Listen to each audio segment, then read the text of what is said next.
Okay, hit the lights. Samuel Taylor Coleridge once wrote a poem about drowning. Hoist the colors high. The water gives life to the group. It is their living, their hope. But just as it provides them this spectacle, it soon begins to lead to their doom. For all the while the waves are icy and treacherous, they soon turn to stillness, isolation. And in the stillness of the waves, they see a reflection, the reflection of a face, the face of death. Heave ho, thieves and beggars, never shall we die.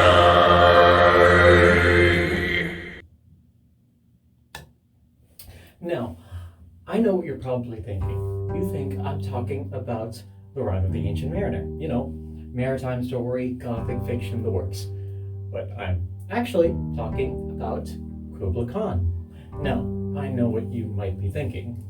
The poem Coleridge wrote based off of a dream he had while he was high out of his mind on opium? What does water or war or death have to do with any of that? What does any of that have to do with Kubla Khan? Well, a lot, actually. Written in 1797, but not actually published until 1816, Kubla Khan is based off of an opium-induced dream Coleridge had, having fallen asleep while reading a travelogue about Kubla Khan's palace in China.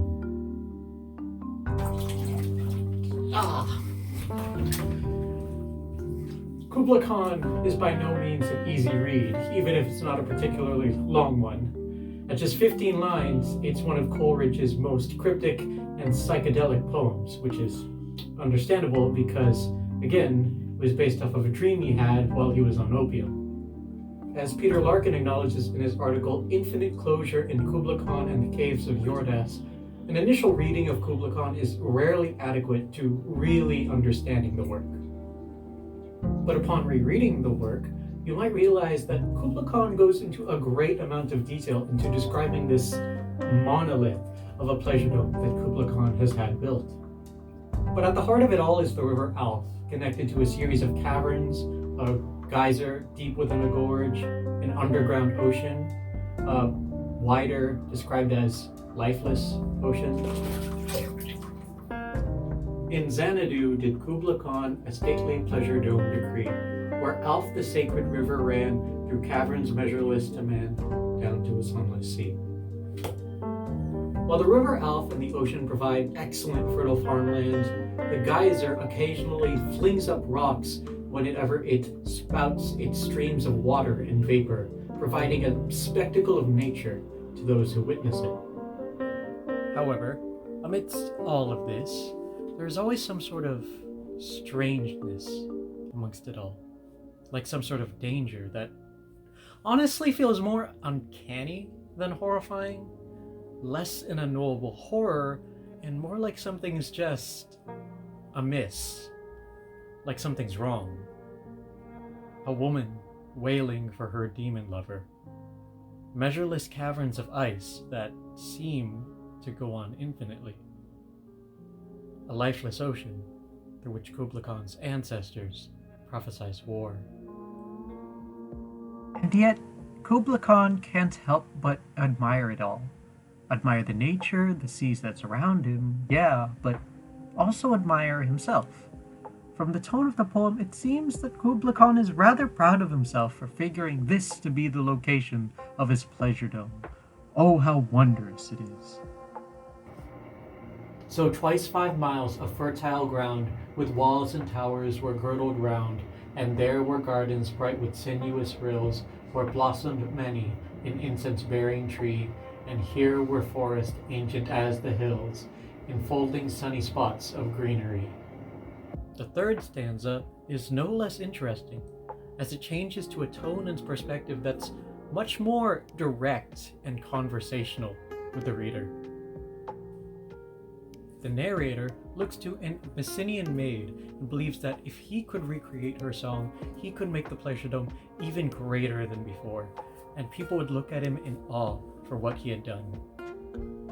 From how I read this, the personal weight behind the narrator and the Pleasure Dome leads me to believe that the speaker in the third stanza is Kubla Khan himself. Kubla Khan lays out his ambitions for what the Pleasure Dome is and what it could very well become. Something even more extravagant, even more grand, even more ambitious than the Khan himself.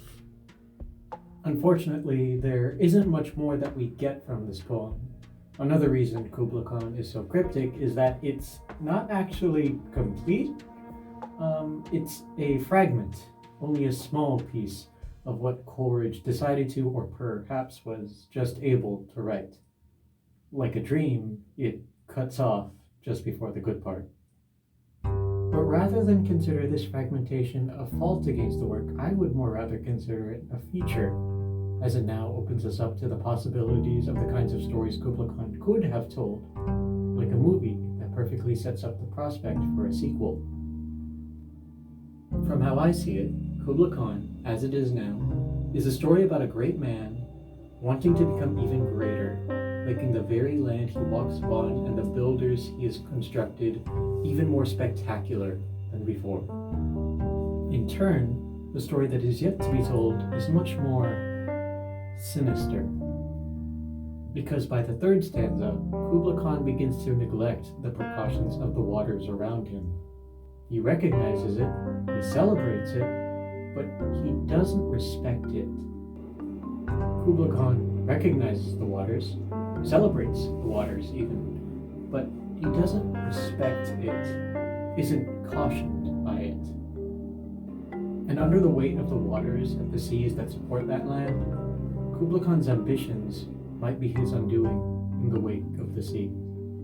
But oh, that deep romantic chasm which slanted down the green hill athwart a cedarn cover, a savage place as holy and enchanted as ere beneath a waning moon was haunted by woman wailing for her demon lover.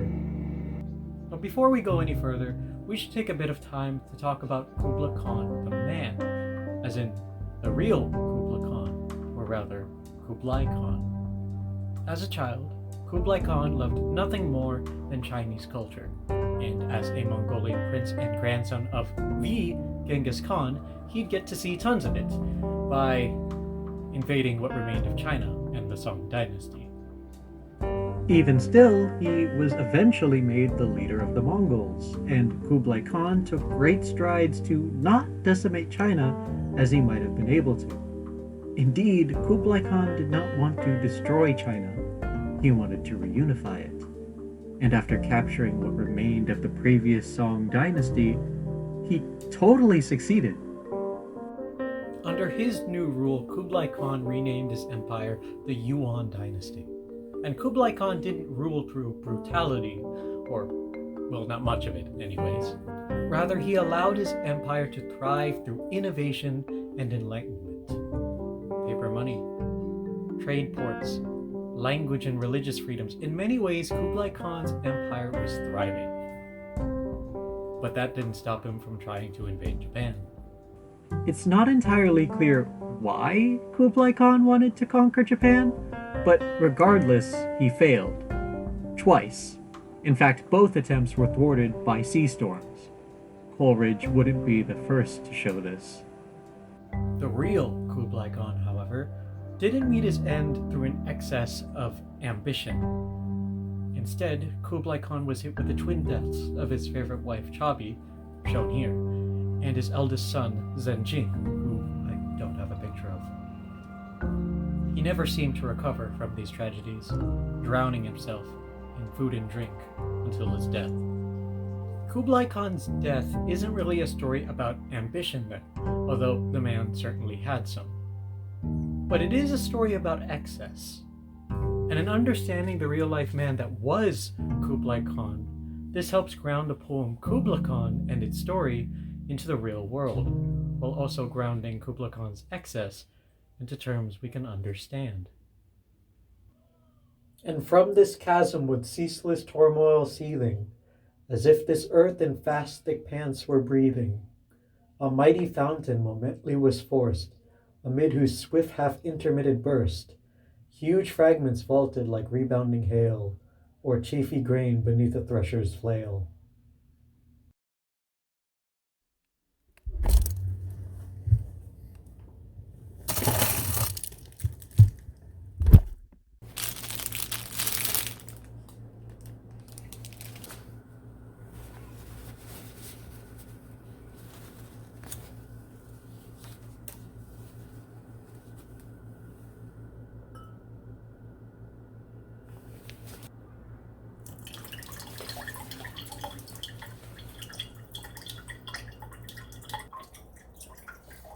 Is it even logical to talk about Kubla Khan's story and world as literally as this?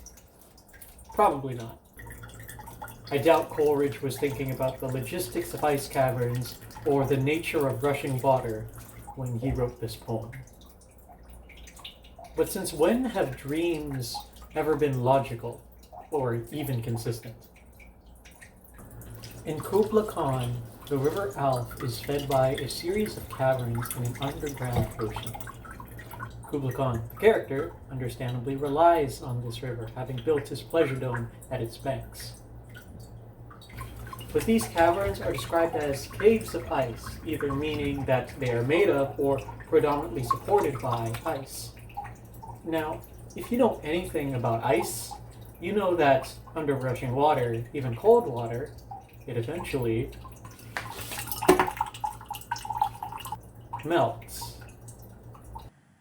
For example, taking from Jacob Geller's video essay Fear of Depths, there is a phenomenon called a moulin. Moulins are what I would call impossibly deep holes formed on top of glaciers or ice sheets, bringing meltwater into them and hopefully back into the sea. They're also absolutely terrifying. Like, look at this. How far does it even go? But the thing about moulins is that they're made by meltwater finding a weak point in the ice and rushing into it. By bringing in the meltwater, they melt through the ice and create these sheer drops into the glacier and smoothen out the areas that carry the water, making it extremely slippery. And amid these dancing rocks at once and ever, it flung up momently the sacred river, 5 miles meandering with a mazy motion. Through wood and dale the sacred river ran, then reached the caverns measureless to man, and sank in tumult to a lifeless ocean. Now apply the same logic of the moulins to Kubla Khan's caverns of ice. If those caverns have enough water moving through them for long enough, even in those temperatures, they're going to melt, and those caverns aren't going to be able to hold themselves up. Larkin surmises that the physicality of the poem is paradoxical. Caves of ice are simultaneously durable but fragile. The continuous expulsion and recession of the water in the caverns is measureless to man, but not necessarily circulatory, not really infinite. Nonetheless, if the caverns of ice were to fall, then the river Alf would be cut off from its underground ocean and would dry up. Rivers only flow towards the ocean, you see. But the thing is, Kubla Khan isn't really a poem about that, is it? No, it's a poem about Kubla Khan celebrating the power and spectacle of nature, and in a way, the power and spectacle of Kubla Khan himself. After all, it was Kubla Khan who decided to build this pleasure dome by the river Alf to provide fertile land, by the geyser to provide this spectacle of nature. It's as much of his power as it is theirs, isn't it? Coleridge's Kubla Khan celebrates nature, the waters, its power, but he doesn't respect it. It is something of his to control. The rivers, the waters, the waves, like he has some sort of mastery over it. The waves even give him a literal sign, a warning against such arrogance. His ancestors call from the waves a sign of war, of imminent doom. But with such unbridled ambition, Kublai Khan doesn't seem to listen, even when it cannot stand. But, surprisingly, Kublai Khan isn't the only person to have their ambitious plans tested by the pressures of the sea. Kublai Khan's pleasure dome, the River Alf, the geyser, the caverns, the ocean, the waters. There is another supposed place of pleasure, recreation, and luxury that comes to mind. But for that, you have to go down, far down, down, the rapture.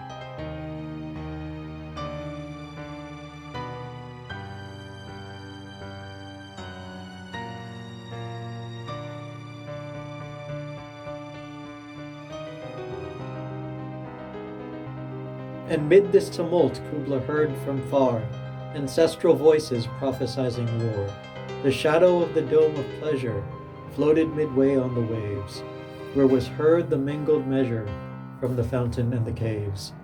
It was a miracle of rare device, a sunny pleasure dome with caves of ice. In 2K Games' classic first-person shooter video game, BioShock, the Rapture was a massive underwater city built by businessman Andrew Ryan, as sort of a utopia, isolated from the troubles that plagued the outside world and all the turmoil of the mid-20th century. The story of BioShock is... it's complicated. Far too complicated to go into all here. But almost as complicated as the game is the man who started it all, Andrew Ryan. While we don't actually see Andrew Ryan in person for most of the game, we can learn much about him from the various audio diaries scattered throughout BioShock, the other games in the series, and the book BioShock Rapture, written by John Shirley. Born Andrei Ryanovsky, Andrew Ryan has faced and borne witness to the lion's share of major historical events to have faced the world throughout the early 20th century. He witnessed the Bolsheviks come into power, overthrow the Russian Tsar, and kill close relatives of his for their previous opposition to the communist regime, leading to a deep-seated, often irrational fear of communist and socialist ideology. After coming to America with his family and striking oil on his land, he soon became one of the richest people in America throughout the Roaring Twenties, a time when the United States was already prospering.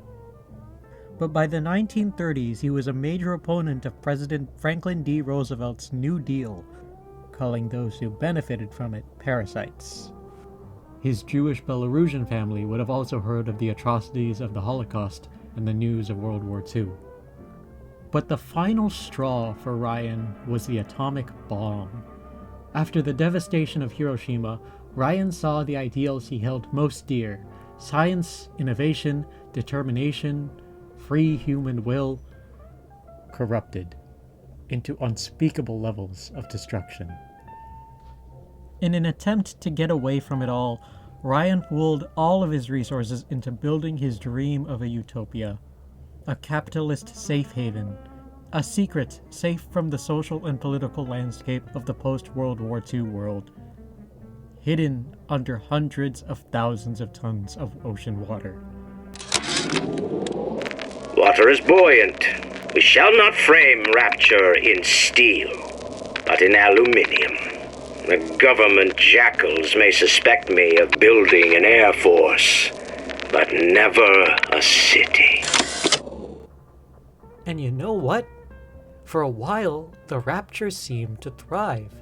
In an open and free market prime for business-minded individuals, people become more open to experimentation and competition, with new scientific innovations, the likes of which might be pulled out of science fiction. Funny that. Wink, wink. A damsel with a dulcimer, in a vision once I saw.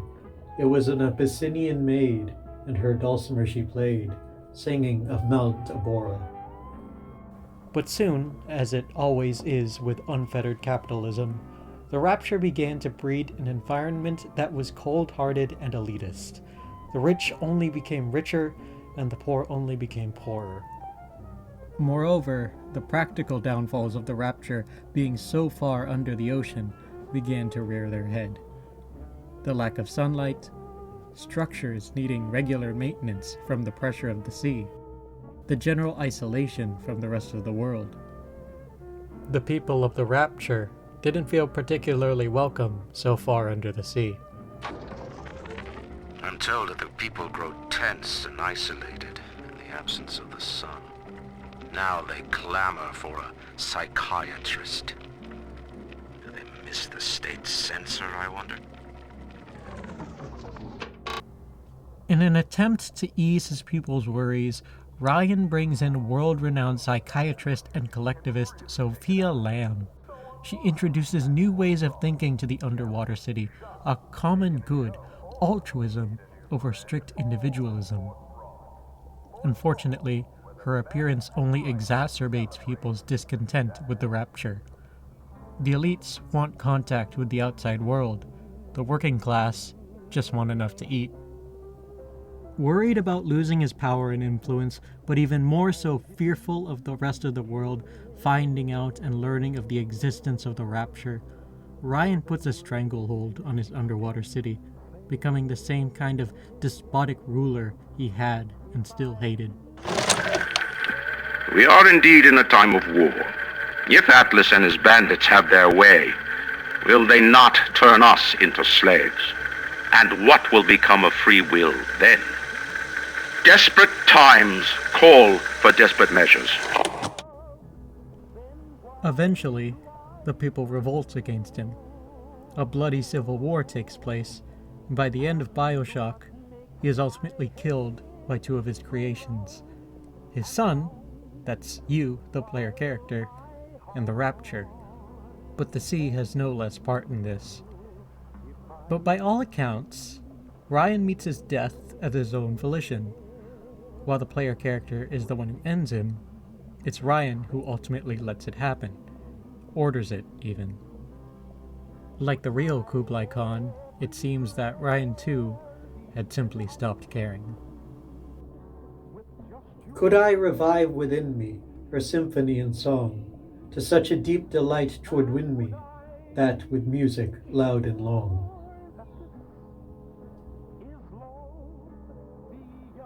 In Cassandra Falk's article, Imaginary Landscapes, Sublime and Saturated Phenomena in Kublai Khan and the Arab Dream, she writes the following. Kublai Khan portrays the poetic speaker as doubly limited. Limited in his ability to recall the dream, and limited as a waking mirror of the limited dream subject. Now, we can apply this to the dream itself. But as the work touches upon, we can also apply this to dreams as an ideology, intrinsically connected to the poetic speaker, the persona, the dreamer. Dreams are wonderful, but they are also limited. We can only perceive so much of a dream, just as we can only recall so much of a dream. Of course, Coleridge is a dreamer in Kublai Khan, and of course, his dream too is limited, fragmented. But in a more literal sense, I instead want to apply this idea to Andrew Ryan and the Rapture. The dream of Andrew Ryan was a utopia under the sea, and while his dream might have seemed lofty, it was ultimately limited not by his resources or connections, but by what he himself knew and could understand. I believe in no God, no invisible man in the sky. But there is something more powerful than each of us, a combination of our efforts, a great chain of industry that unites us. But it is only when we struggle in our own interest that the chain pulls society in the right direction. The chain is too powerful and too mysterious for any government to guide. Any man who tells you different either has his hand in your pocket or a pistol to your neck. Andrew Ryan could only see so much of his dream actually come to fruition, only recall so much of it that actually happened, that actually worked as he envisioned it. Andrew Ryan wanted to build a utopia under the sea. The sea rejected him. It rejected the humanity he brought down there with him. But Ryan couldn't take no for an answer, so it consumed him, drowned him. I would build that dome in air, that sunny dome, those caves of ice, and all who heard should see them there, and all should cry, beware, beware, his flashing eyes, his floating hair.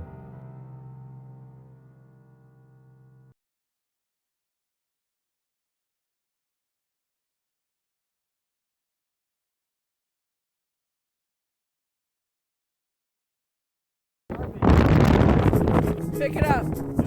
Pick it up. Pick it up.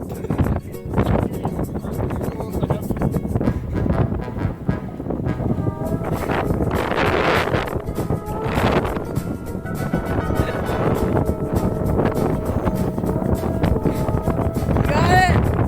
Cool.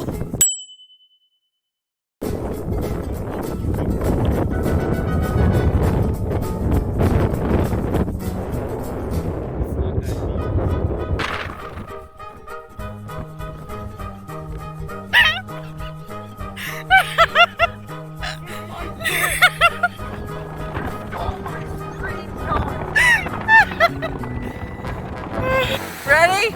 Yeah. 1, 2, 3.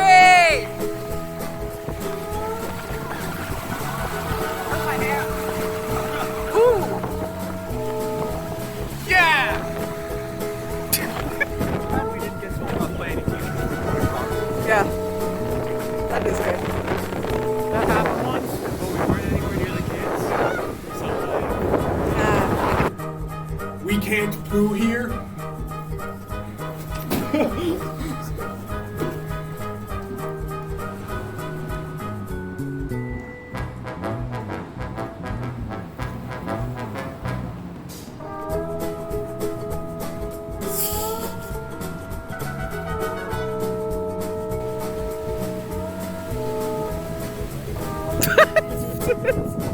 We're keeping that. I'm not gonna waste good monologue options on this. Am I supposed to be monologuing? And now back to your regularly scheduled program.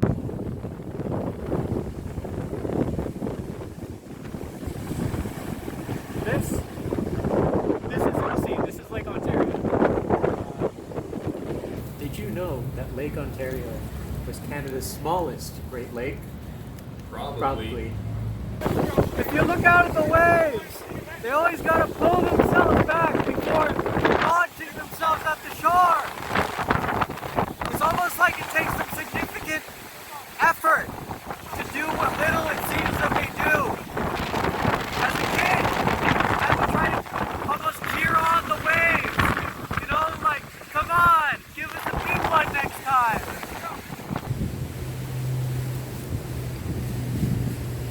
But each time the waves hit the beach, they steal a little bit of the beach's sand back into the lake with them. And they do this over and over again, all day, every day, for as long as this beach is still here. At that point, what's one guy cheering them on? They clearly don't need it. They got this. You alright, buddy?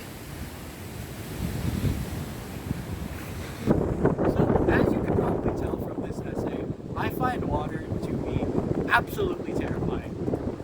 I can swim, so that's not an issue, and of course we need water to survive.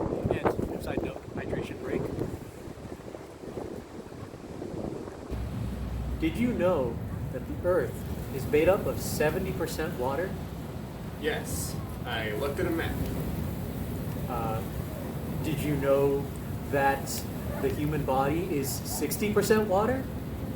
Yes, I learned this in grade 3 science class. I remember it because it implies that your skeleton is always wet. Did you know that some plants and animals Are 95% water, like cucumbers and jellyfish? Yes. You know a lot. You underestimate my power. And my knowledge. Anyways, obviously, water gives life to everything. To animals, to plants, to microorganisms, to... Us. Yeah. The first thing that scientists do when they're looking for life on other planets is they make sure that that planet has water. Huh. I actually didn't know that. It's pretty cool. I know, right? But, as easily as water gives life, it can also easily destroy it. Mentioning Jacob Geller again, but in his video essay, After a City is Buried, Geller takes us back about 4 centuries into the past to the city of Kaifeng, China.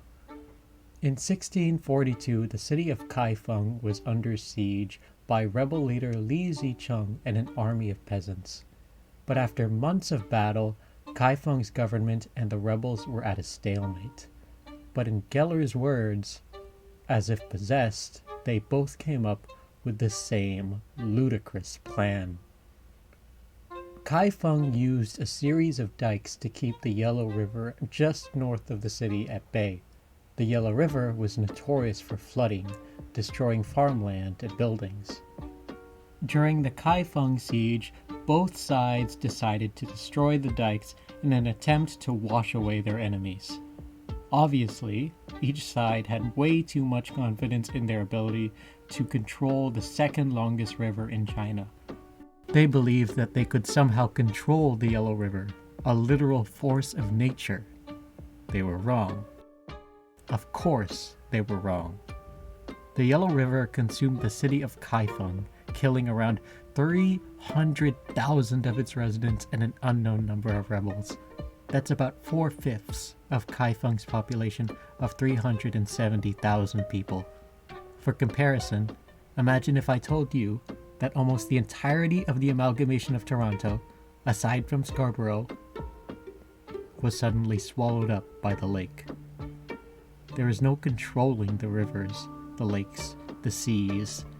Not really, anyways. Not forever. In the end, the waves always win. Weave a circle round him thrice, and close your eyes with holy dread, for he on honeydew hath fed, and drunk the milk of paradise. Andrew Ryan wanted to build a utopia for man under the sea. Like the armies at Kaifeng, he believed he could control enough of the sea to act as a barrier between him, his fellows, and the rest of the world. But in doing so, he also forgot some of the most basic needs of those men, those people, those humans. Sunlight, contact with other people, anything other than the crushing sea pressure. The sea would not accept him. It could not accept them. His ambitions were subsequently swallowed up by the sea, even if the rapture still stood, at least physically. The nature of the sea meant he could never achieve his true ambitions, his true dreams. Not for long, anyway. Kubla Khan is in many ways the same, the prequel to Andrew Ryan's finale. Kubla Khan's ambitions for the Pleasure Dome and how to make it even more grand ignore the fact that his palace is built off of borrowed time. The caverns cannot hold up his luxury forever. They will melt, collapse, and cut off his access to the River Alf, depriving his land of their precious fertility, depriving his geyser their spouts of vapor, depriving his Pleasure Dome its access to water. The writing's on the wall for Kubla Khan, but he doesn't see it. The warnings from his ancestors of the possible incoming doom fall on deaf ears.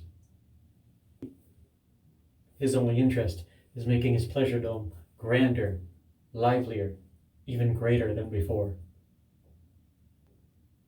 Unlike the real Kublai Khan, Coleridge's Kublai Khan, its ambition only grows. But again, this is only a fragment of what we know to happen. But in time, the ice will melt, the caverns will fall, the rivers will dry, and the ocean, well, won't remain still. Maybe not today, maybe not tomorrow, maybe not the next month, maybe not the next few years, decades, centuries. But the waters are patient. They can wait. But generations from now, will Kublai Khan's legacy seek the same fate? In the end, the ocean too will reclaim it, and it will all return to the waves.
rivers, lakes, seas. Not really anyway. Not forever. So English Romantics class, I hope you learned something in this video. And Natalie, you're doing great.